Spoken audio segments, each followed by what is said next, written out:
Oke, baik, selamat pagi Sobat Indeks semua. Kembali lagi di Indeks Video, di mana kita akan membahas saham requestan dari member free dan member premium. Sebelum kita mulai ke saham yang pertama, saya ingin minta maaf dulu kalau misalnya suara saya agak kurang jelas, lalu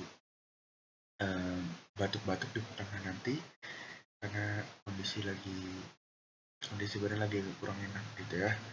Oke, langsung aja ke saham pertama, ada OPMS.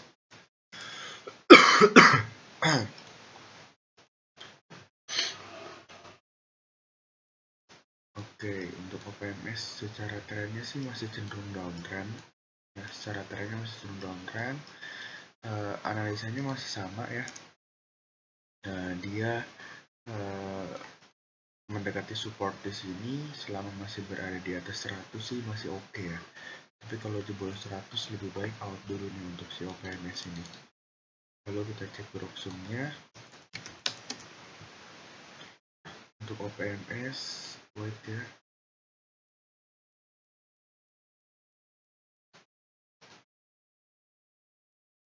Kemarin masih cenderung distribusi sangat kuat ya dari CEP. Lalu kita cek satu bulannya masih cenderung distribusi lemah gitu untuk OPMS. Oke, next ada OBMD.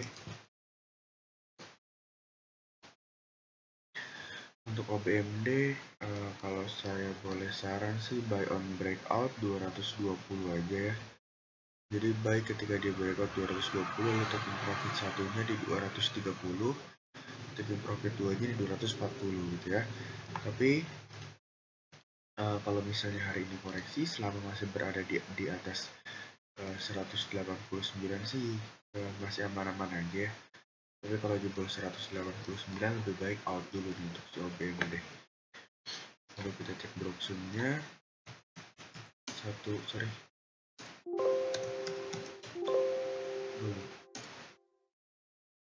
Untuk satu bulannya OBMD masih cenderung distribusi cukup kuat dari BK dan YP. Lalu kita cek hari Selasa kemarin. Hari Selasa kemarin ada akumulasi dari LG. Itu untuk OBMD, saran saya kalau misalnya dia opening naik ya buy on breakout 220. Atau kalau misalnya koreksi selama masih berada di atas 189, dia masih oke untuk OBMD ini.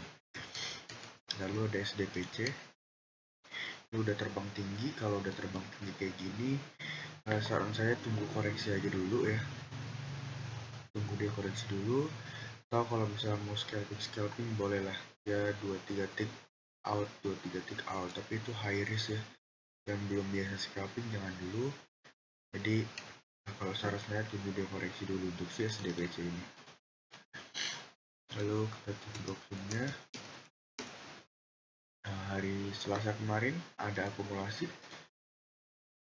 Lalu satu bulannya kita lihat satu bulannya masih cenderung akumulasi juga ya, average 190 sampai 200. Harga saat ini di 250 ya, berarti mereka udah cuan luber gitu. Kalau kita masuk ya rawan guyuran gitu kan tandanya ya. Jadi makanya saran saya tunggu koreksi dulu deh. Lalu ada Jcon, kalau misalnya koreksi nanti tanyain lagi, terus saya analisa lagi. Untuk Jcon cukup menarik ya sebetulnya, karena dia udah buat base di sini pasca dia downtrend, walaupun base-nya hanya 3 candle ya nggak apa-apa. Yang penting kita tahu supportnya di mana. Nah ini selama masih berada di atas 114 sih masih oke untuk si Jcon ya, untuk dilirik. Apalagi kalau misalnya nanti dia breakout 128, maka dia berpotensi untuk menutup gap yang ada di sini nih. Gap ini. Nah, gapnya di 142 gitu. Nah ini juga cukup oke ya untuk dilirik. Lalu kita cek Broksumnya. Satu bulannya masih cenderung distribusi cukup kuat ya untuk Jcon. Lalu hari ini semoga ada akumulasi. Hari ini betul banget ada akumulasi ya dari AK dan XL. Oke, boleh dilirik untuk si Jcon ini. Lalu ada Vico.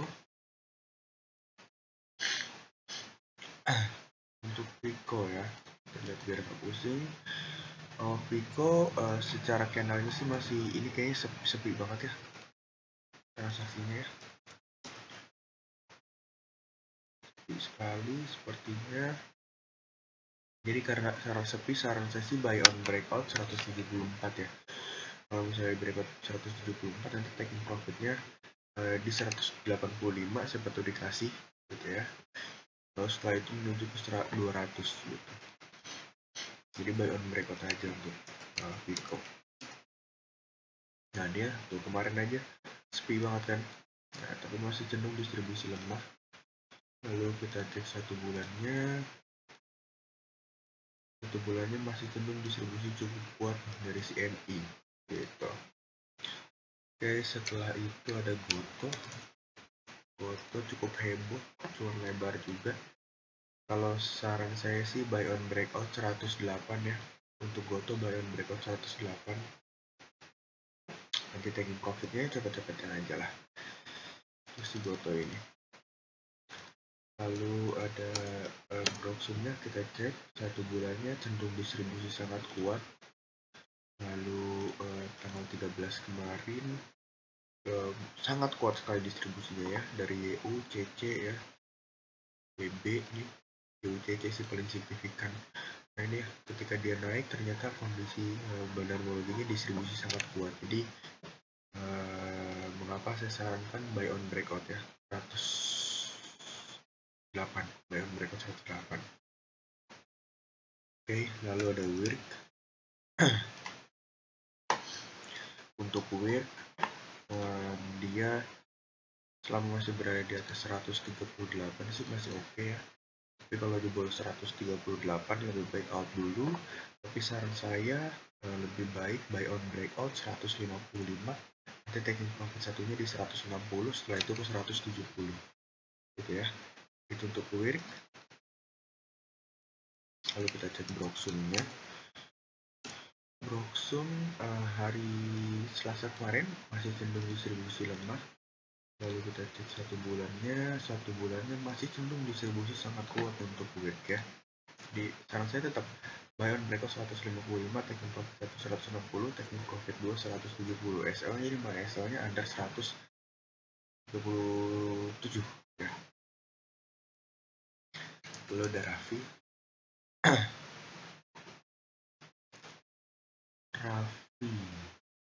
Sorry, tadi WIRK SL-nya bukan di situ kalau misalnya buy on breakout ya.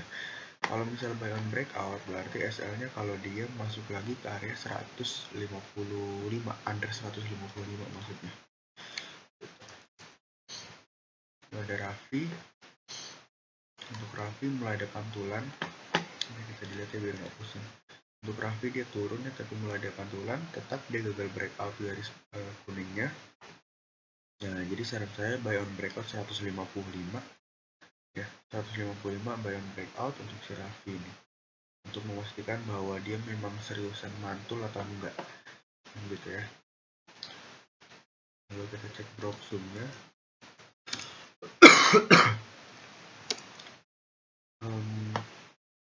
Satu bulan masih ada akumulasi untuk Raffi, average-nya 160, tapi saat ini 150. Lalu saya cek tanggal 13-nya, ada akumulasi juga ya untuk Raffi.